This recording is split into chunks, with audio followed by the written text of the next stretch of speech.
Yeah folks, here they're coming, the two SD40s we are going to review this evening. It's the Athearn on the left side and the Bachmann SD40-2 on the right side in the BNSF livery.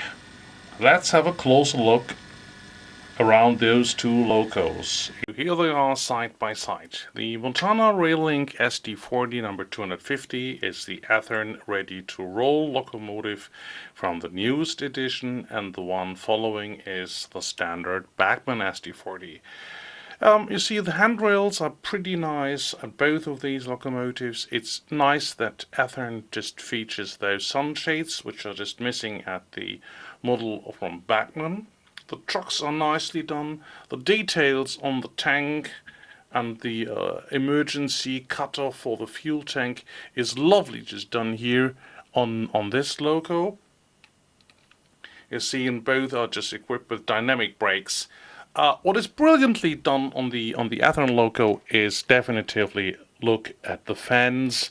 Those fans are just gorgeous. You don't see them on the Athearn, you don't see them on Cato locomotives. So this is a real standout feature which I really love. You see, the grille is a little bit different from the one that just comes with the Bachmann locomotive, but the couplers are just mounted on the correct height. So you see, you can easily couple the locomotives. Please do remove the standard easy-made couplers Bachmann is going to supply.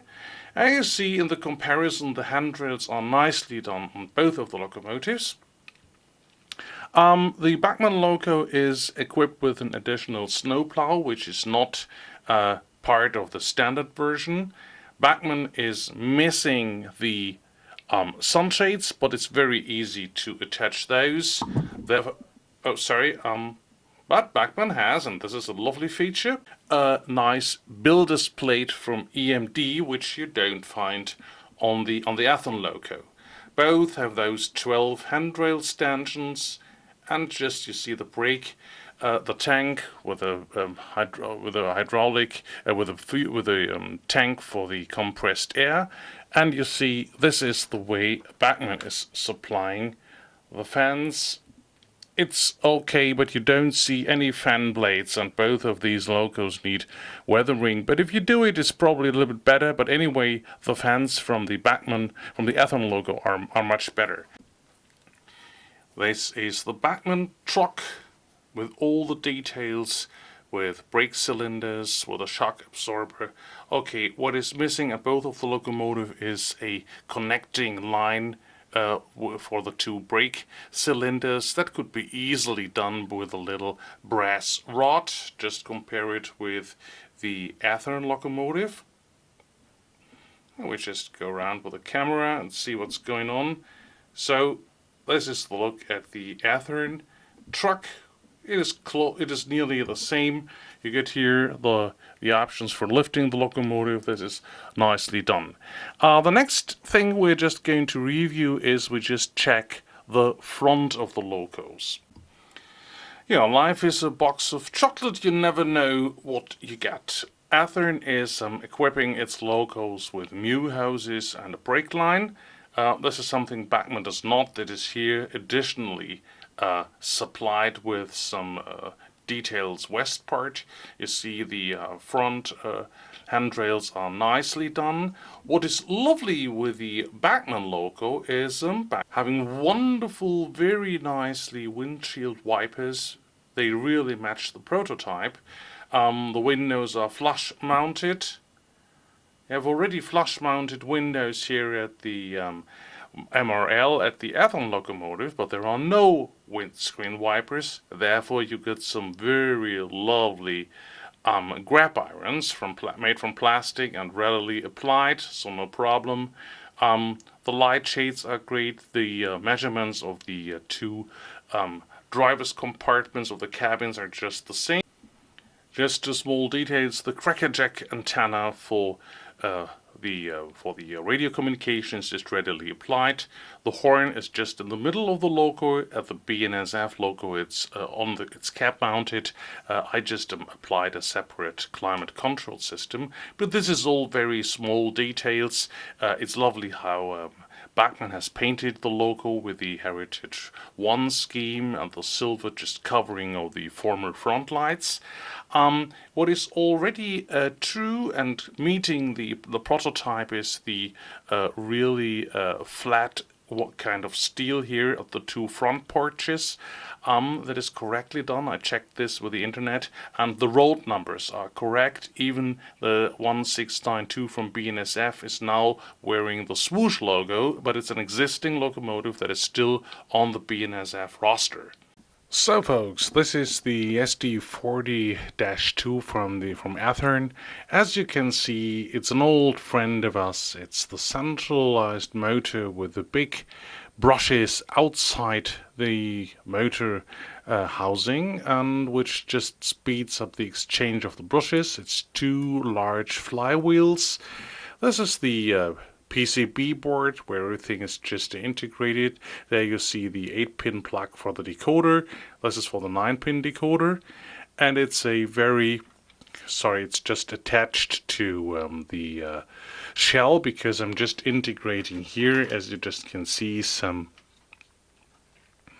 LED lights, because I don't like the little bulbs from Athearn they are just using. This needs needs some efforts in rewiring it a little bit. And you see the trucks are just mounted here on the chassis with a very I'll just show it on the back trucks. Sorry, it is just to zoom. So, and you will just see this is the hub that is just over the cocked wheel, over the wheel that is just coming here from this drive shaft, and with this mounting here on the frame, Athearn is just in the position to bring us a little bit of just bringing the truck to the chassis. Just gives a little room for moving it lateral in both directions. In general, you see here some details on the tank which are not so very bad. It's the fuel gauge. This is the inlay, where to the tank filler. As you just can see here, we're just zooming out to make it a little bit easy. There is a standard decoder. This is an ESU decoder, the Loco Pilot 4.0. It easily fits under this dummy, under the 8-pin, under the 9-pin plug of the PCB board, with a little bit bringing the wires together. In general, it's a smooth performer. You don't see anything. There is one little screw here at the bottom of the tank. This is meant if you have to exchange the motor. Probably this will never happen in your entire life. This is pretty nice standard. You just see here, it's electrical pickup from all the wheels with a very, very common solution. Lifelike and Athearn are sharing, because here in the metal sides of the truck there are some inlays where these little bearings are just picking up the current, and it's a split axle, and this really gives a little room for the axles. Under this housing, you will just, when you remove this cover, you'll find the gearings for the whole truck, and it's very easy to exchange those axles, because you can easily get them as spare parts from a variety of manufacturers. So this is a brilliant combination. It's a little bit different from what Atlas and other Athearn locos are just using. Just in comparison, I will just show you how Athearn does this, for instance, on an SW1000. Now, I'm very sorry. You see, this is the SW1500, even in the ML, in the Montana Raillink version 2. So these axles are interchangeable. This is very nice. You just need to stock only one particular model of axles to have all your 6-axle and 4-axle locos be repaired or equipped with new wheel sets. And a few occasions this may happen, because I just found out that a couple of gearings could break during the time. It's a tough performer. I have just expected a closed motor, something more similar to what Bachmann did, but in general it's a smooth performer. It's pretty powerful, and you can just see here, I'm just zooming in a little bit. It is, compared with Kato or Atlas, pretty uncommon, because you see the brushes are just here and here. Probably the light is not so beautiful, but once you have removed the board, it's very easy to come up with the brushes, and then you can exchange them. You see, it's a 1, 2, 3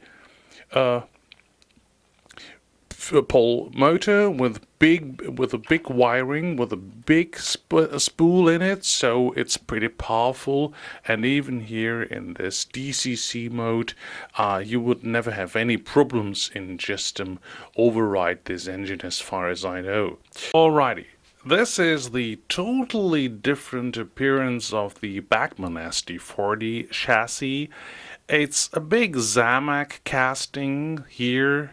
The motor is enclosed, a quite conservative solution, and this is the room for the PCB board. It's just been mounted here on top. No, sorry, it's done that way. So, but the bad thing is you don't see any kind of 8-pole socket for a decoder. You'll see pretty old bulbs, but of course it works.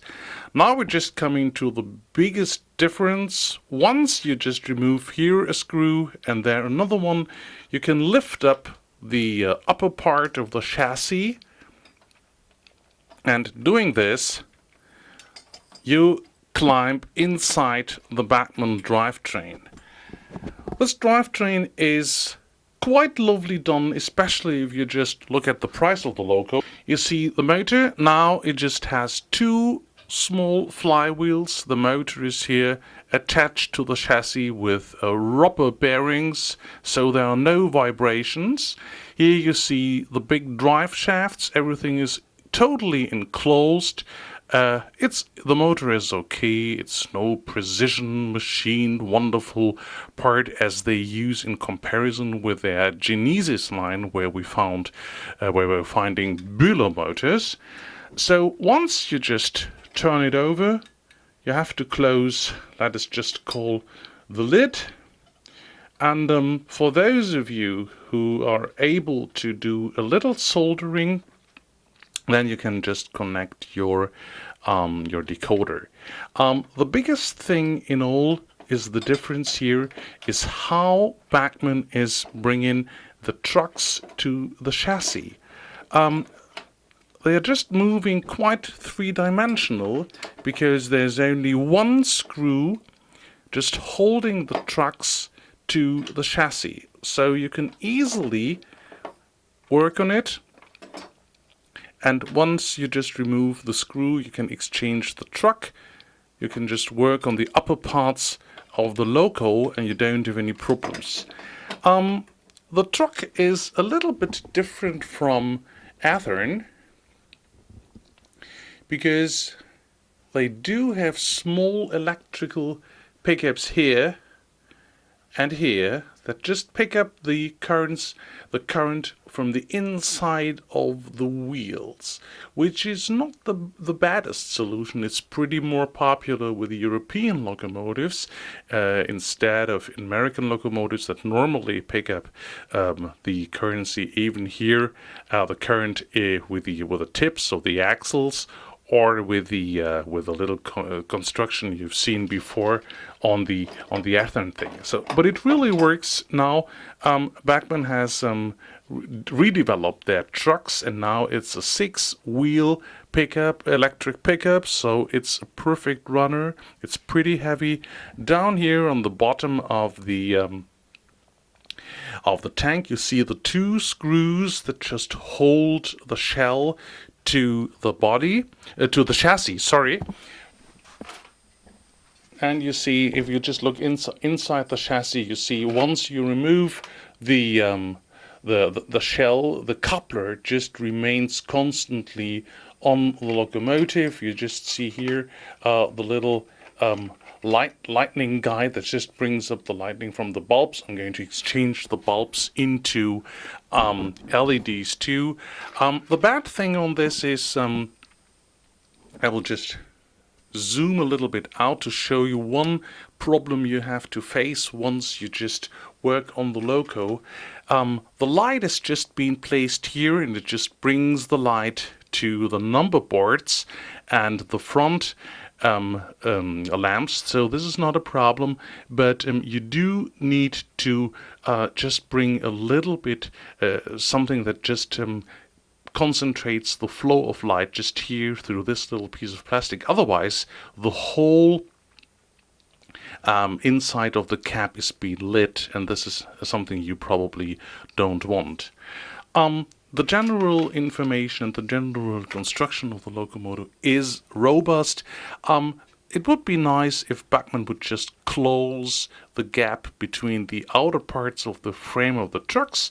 But as you can see here, the brake cylinders are just attached separately, and the just levers that work on the brake cylinders are also simulated.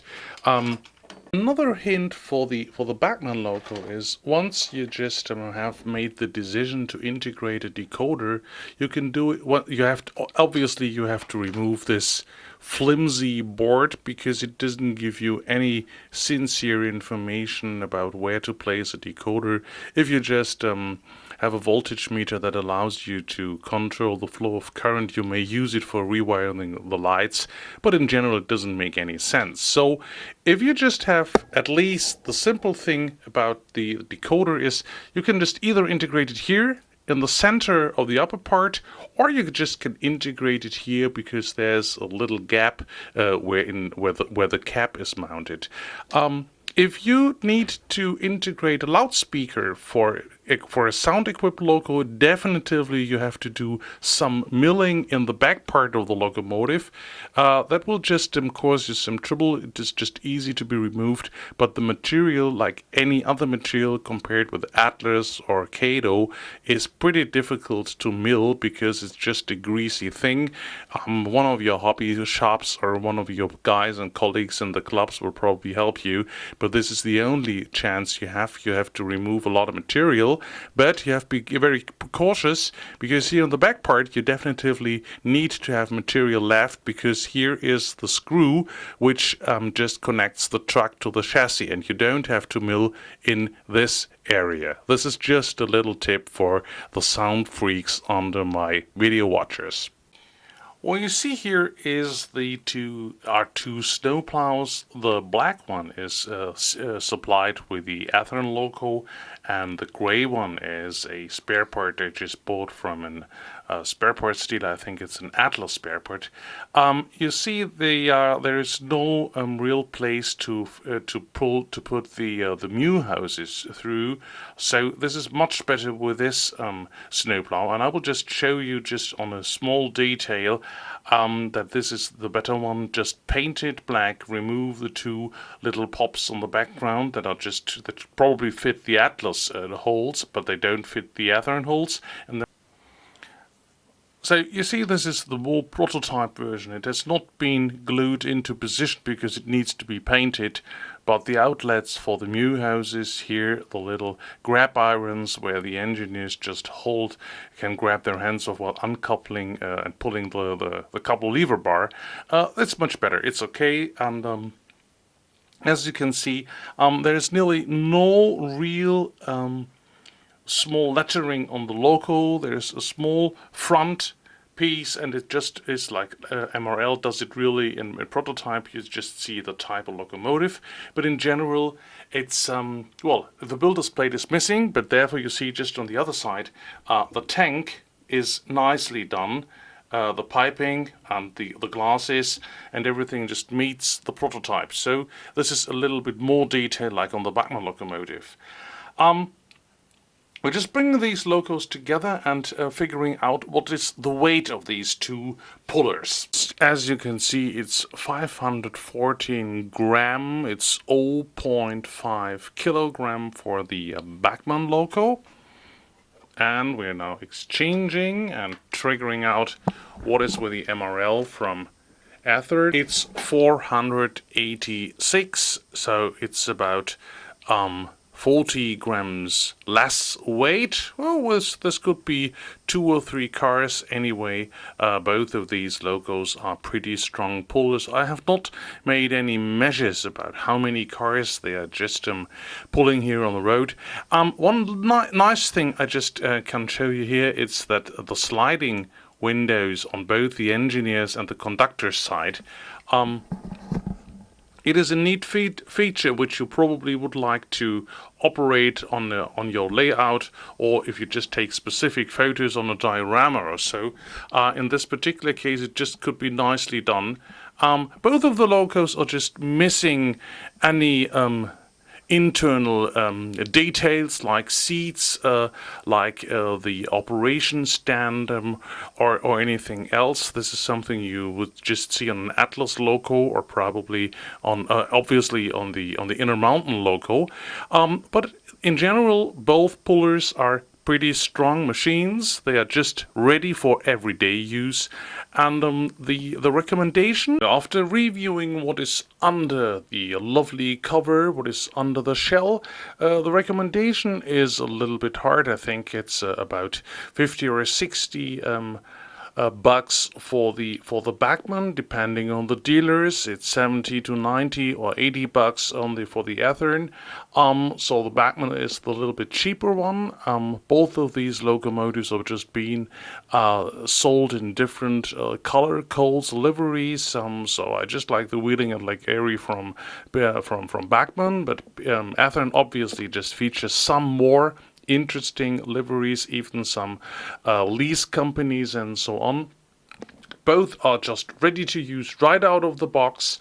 Both are lovely detailed. The Athearn locomotive, again on the left side, the blue MRL, has a little bit more details on the roof regarding the mew hoses, the tank details. Okay, missing a builder's plate, but this can easily be attached over the Bachmann logo. So well, it's just a little bit up to you. Both of these locos, I'm pretty sure, will just feature an enormous amount of fun. I'm using those in double traction with matched decoders. Both are just even on my layout here in Europe are just equipped with lens or ESO decoders, in my case non-sound. Both locomotives, just coming back to the point of sound, both locomotives will be pretty hard to change over to sound, because you need to drill some holes or just to do some milling to make room for the speakers.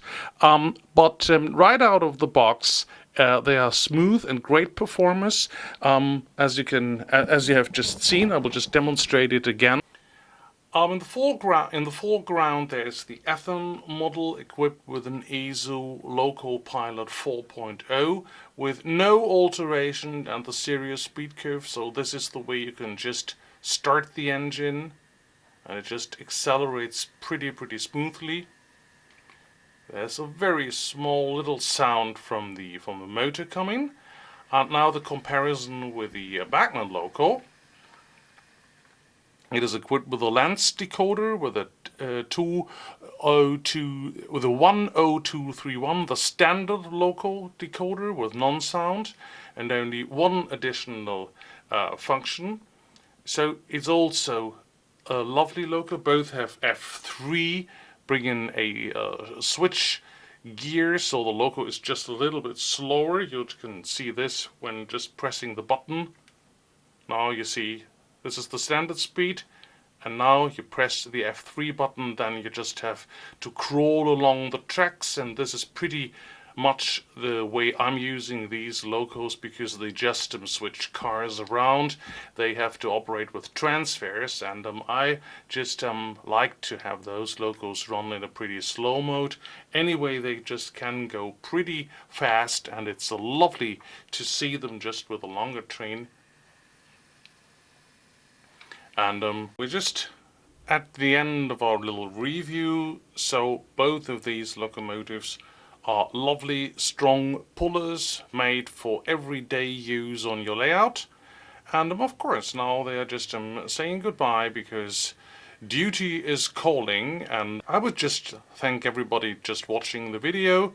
Give me your comments, and of course my sincerest and deepest wish, keep on happy model railroading.